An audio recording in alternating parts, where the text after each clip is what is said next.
আবহাওয়া দপ্তরের পূর্বাভাস মতোই রবিবার বিকেলের পর থেকেই দক্ষিণবঙ্গের একাধিক জেলায় বিক্ষিপ্তভাবে ঝড় জল হয়েছে। সোমবার সপ্তাহের প্রথম দিনেও দক্ষিণবঙ্গের একাধিক জেলায় রয়েছে ঝড় বৃষ্টির সম্ভাবনা। আগামী ৩-৪ দিন ধরে দফায় দফায় চলবে এই ঝড় জলের পর্ব। তার জেরেই ভ্যাপসা গরম থেকে মিলবে মুক্তি। কলকাতাতেও ভ্যাপসা গরম থেকে আপাতত মুক্তি মিলবে এমনটাই জানিয়েছে আবহাওয়া দপ্তর।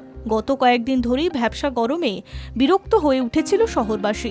এবার বৃষ্টির সম্ভাবনা রয়েছে কলকাতাতেও।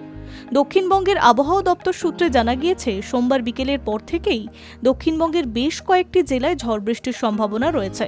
পূর্ব বর্ধমান, উত্তর ২৪ পরগনা, বীরভূম, মুর্শিদাবাদ, নদিয়ার মতো জেলাগুলিতে সোমবার ঝড় জলের সম্ভাবনা বেশি। কোনো কোনো জেলাতে বজ্রবিদ্যুৎ সহ ঝড় বৃষ্টির সম্ভাবনাও রয়েছে। বৃষ্টির পাশাপাশি কোনো কোনো জেলায় ৫০ থেকে ৬০ কিলোমিটার বেগে বইতে পারে কাল বৈশাখীর ঝড়। দক্ষিণবঙ্গের অন্যান্য জেলাগুলিতেও জ্বালাপোড়া গরম থেকে আপাতত মিলবে রেহাই। আবহাওয়া দপ্তর সূত্রে জানা গিয়েছে, আপাতত আগামী ৩-৪ দিন ধরে দক্ষিণবঙ্গের জেলাগুলিতে চলবে এই ঝড় জলের দাপট। এমনকি শিলাবৃষ্টির সম্ভাবনাও রয়েছে, এমনটাই জানিয়েছে আবহাওয়াবিদরা।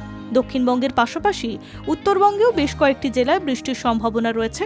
উত্তরবঙ্গের পার্বত্য জেলায় দার্জিলিংয়ের পাশাপাশি বৃষ্টির পূর্বাভাস জলপাইগুড়ি, আলিপুরদুয়ারের মতো জেলাগুলিতে। কোনো কোনো জেলায় ভারী বৃষ্টির সম্ভাবনা রয়েছে, এমনটাই জানিয়েছে হাওয়া অফিস।